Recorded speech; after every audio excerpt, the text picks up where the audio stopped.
Assalamualaikum warahmatullahi wabarakatuh. Perkenalkan, saya Fizabila Ramadhani Utomo, nomor absen 10 dari kelas MI 2B. Pada kesempatan kali ini, saya akan menjelaskan mengenai form processing dan form validation. Yang pertama adalah mengenai pembuatan form. Seperti yang kita ketahui bahwa form merupakan salah satu fitur terpenting dalam sebuah web yang melibatkan banyak hal, mulai dari perancangan form, desainnya, lalu proses penerimaan data sampai dengan penyimpanan datanya di database. Untuk itu, yang pertama kali kita lakukan adalah kita akan membuat project baru yang akan kita jadikan form.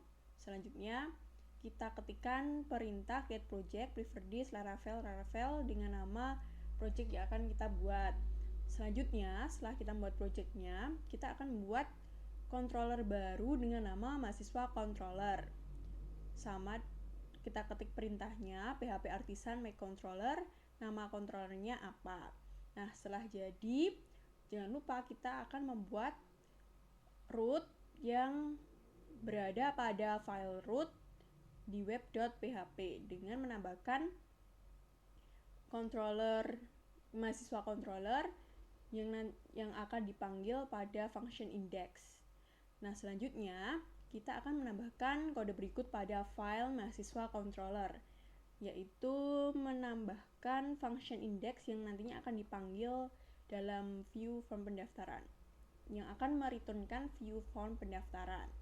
Nah, selanjutnya kita akan membuat file view form pendaftaran yang nanti diakses di function index.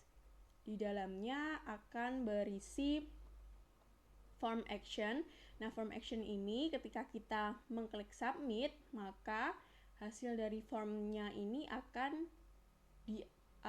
dikirimkan pada localhost process form dengan metode get.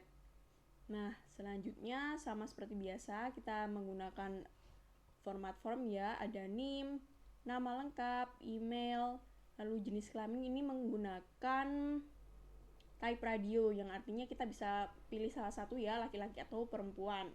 Selanjutnya untuk jurusan ada option, artinya kita bisa memilih salah satu di antara kelima optionnya. Lalu ada alamat dengan text area. Dan yang terakhir ada button type submit untuk mengirimkan data-data yang telah kita masukkan. Setelah itu ketika kita mengaksesnya, maka yang akan tampil halaman seperti ini berupa form pendaftaran mahasiswa dan berisi data-data yang harus diisikan. Nah, ketika form sudah ada dan kita mengisi, ternyata di dalam tag form di sana tertulis atribut action URL process form. Nah, inilah alamat pengiriman nilai form dan ketika tombol submit ditekan, selanjutnya kita coba input data. Nah, ternyata yang tampil adalah halaman not found karena datanya ini karena pada rootnya belum kita tambahkan proses form sehingga datanya belum bisa masuk.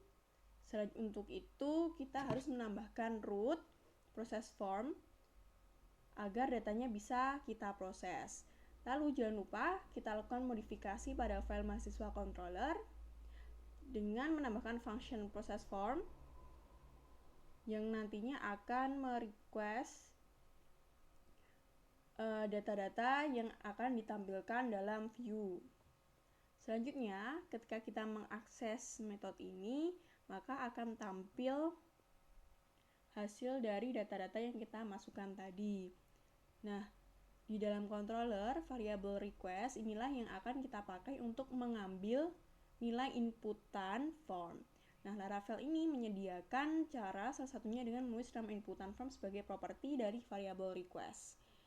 Untuk penulisannya sama seperti ini, artinya untuk mengambil nilai dari inputan form name, nama, email, jenis kelamin, jurusan, dan alamat yang akan difungsikan pada function process form.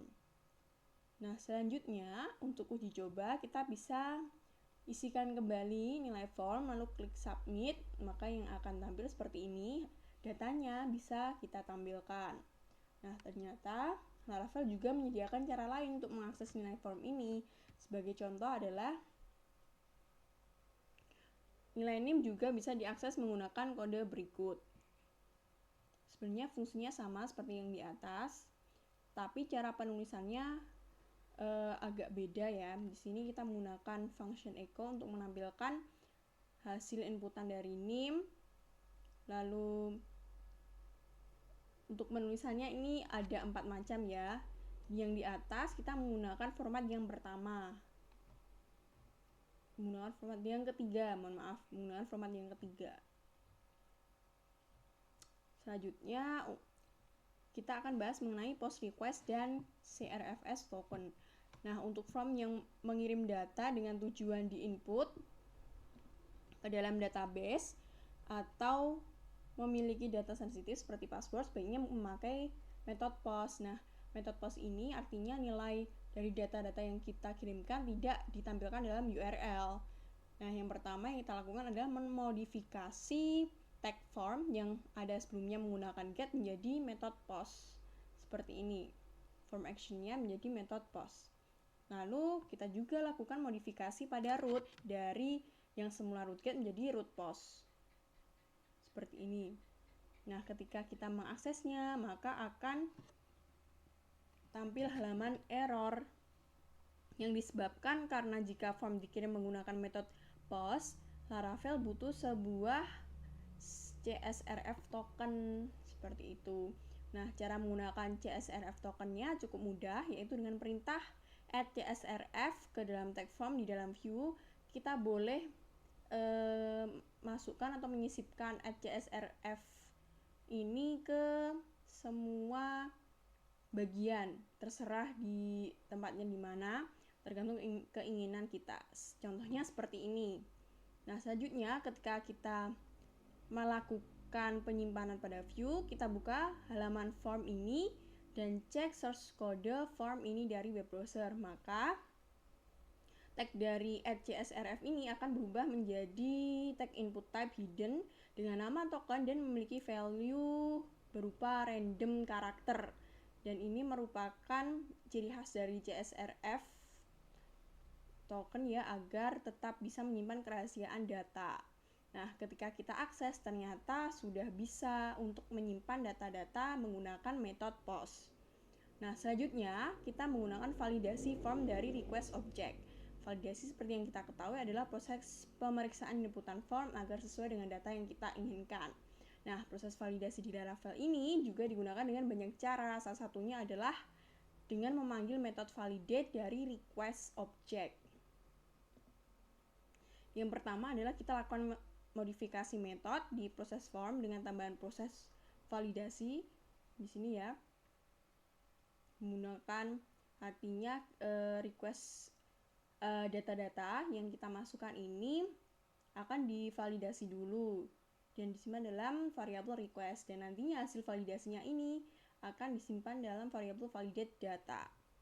Nah, di sini ada beberapa syarat yang dimasukkan, seperti untuk name harus memasukkan 8 karakter, lalu untuk nama minimal 3 karakter, memerlukan minimal 3 dan maksimal 50 karakter. Lalu untuk email harus diisikan, dan untuk jenis kelamin juga harus diisikan, perempuan atau laki-laki, dan jurusannya juga harus diisikan.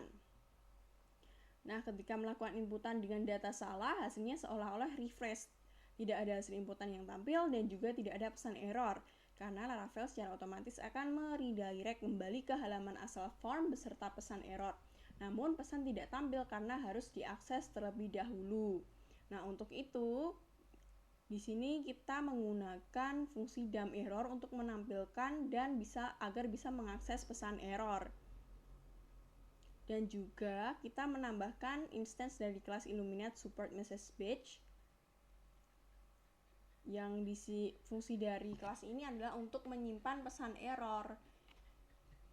Dan selanjutnya bisa menampilkan pesan error dalam view.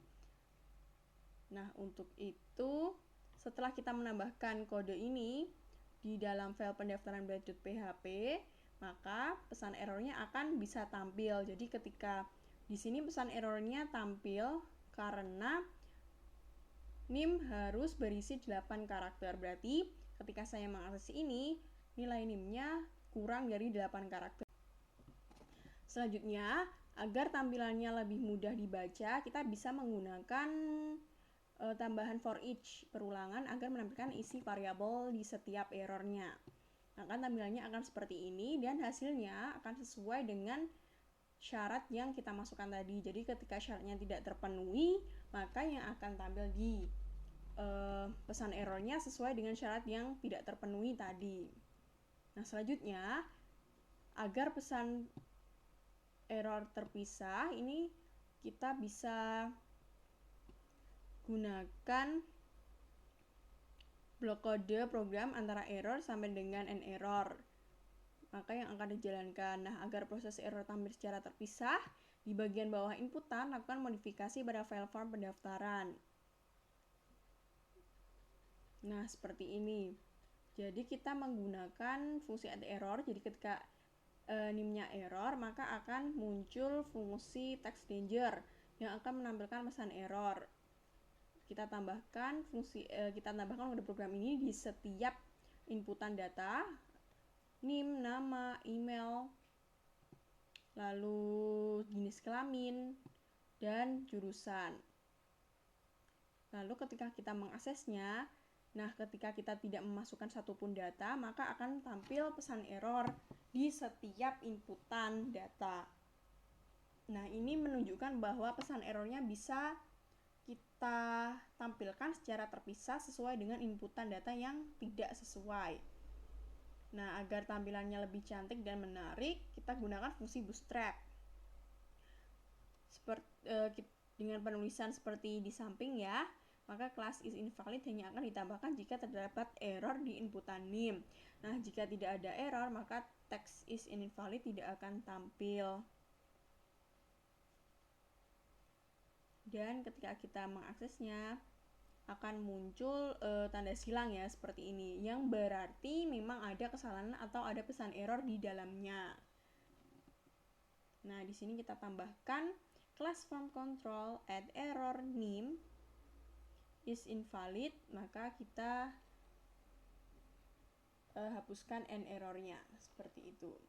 Lalu selanjutnya ada topik mengenai repopulate form. Nah, pada saat proses redirect, jika ada inputan yang gagal validasi selain pesan error, inputan form sebelumnya bisa kita simpan dalam session dan bisa kita akses menggunakan metode old dari dalam view.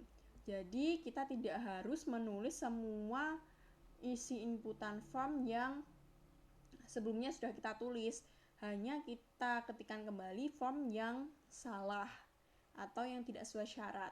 Bisa kita menggunakan metode old. Nah, di sini kita tambahkan value metode old NIM. Nah, untuk inputan bertipe teks, atribut value berfungsi memberikan nilai awal. Inilah yang bisa kita isi dengan hasil pemanggilan metode old. Sama ya, kita tambahkan value sama dengan metode old, nama, email. Lalu agar inputan checkbox dan radio bisa terpilih, kita harus tambah atribut check ke dalam tag input. Nah, ini check. Nah, selanjutnya ketika kita mengaksesnya, maka inputan form tidak akan kosong setelah proses redirect. Nah, jadi inputannya tetap, inputan yang lain ya, yang syaratnya terpenuhi akan tetap, hanya inputan yang bernilai salah yang akan bisa kita ganti isinya. Nah, selanjutnya kita akan bahas mengenai validator class. Sebagai alternatif, proses validasi bisa juga kita buat dengan menggunakan validator class, yakni membuat sebuah packet yang berada di Illuminate Support Package Validator. Yang pertama kita lakukan adalah menambahkan kode program pada root. Nah, di sini kita tambahkan URI Process Form Validator yang nantinya akan diakses dari metode Process Form Validator. Nah, selanjutnya jangan lupa untuk menambahkan use Illuminate Support Package Validator ya, dan juga di sini menambahkan URL dari Process Form Validator. Nah, ketika form disubmit, data inputan form akan diproses oleh metode Process Form Validator. Nah, seperti ini. Untuk penjelasannya, Proses instansiasi dari kelas validator nantinya dilakukan dengan static method validator make. Metode ini butuh 3 argumen. Yang pertama, argumen berupa associate array. Ini bisa kita akses dari request object menggunakan metode request all. Dan argumen kedua dan argumen ketiga bisa dari dalam view, dan yang argumen ketiga bisa ditampilkan dalam view dengan fungsi out. Nah, selanjutnya tambahkan kode program pada metode proses form validator. Kita tambahkan sesuai dengan syarat yang kita inginkan, dan nantinya akan tampil validasi seperti apa ketika kita menginputkan sesuai dengan syarat atau yang tidak sesuai dengan syarat. Dan ketika kita mengaksesnya, maka seperti ini hasil yang tampil adalah ketika syaratnya tidak sesuai, maka akan tampil pesan error sesuai dengan yang kita ketikkan. Nah, agar lebih rapi, penulisan array yang berisi syarat validasi dan pesan error bisa kita pisah dengan variabel tersendiri seperti gambar di samping. Kode programnya seperti ini, masih sama, ada syaratnya. Kalau tadi kita menggunakan masih sama, kode programnya sama-sama ada syaratnya, muncul pesan errornya, lalu akan menampilkan request dari data-data yang kita inputkan. Selanjutnya adalah membuat custom form request class. Nah, Laravel ini memiliki fitur yang dinamakan custom form request class. Tujuannya untuk memindahkan proses validasi dari dalam controller. Nah, dengan fitur ini kita bisa memakai ulang kode validasi di banyak tempat, selama struktur form yang dipakai juga sama. Nah, pada praktik ini kita akan membuat sebuah kelas bernama daftar mahasiswa dengan mengetikkan perintah php artisan make request daftar mahasiswa. Selanjutnya kita isi file tersebut. Di sini ada function autorest dan function rules. Nah, function autorest dipakai untuk menangani hak akses, yakni apakah user berhak melakukan input form atau tidak. Dan sedangkan method rules adalah tempat untuk menulis syarat validasi. Selanjutnya bisa kita tambahkan kode program seperti ini berupa syarat pada method rules dan tambahkan root pada file web.php.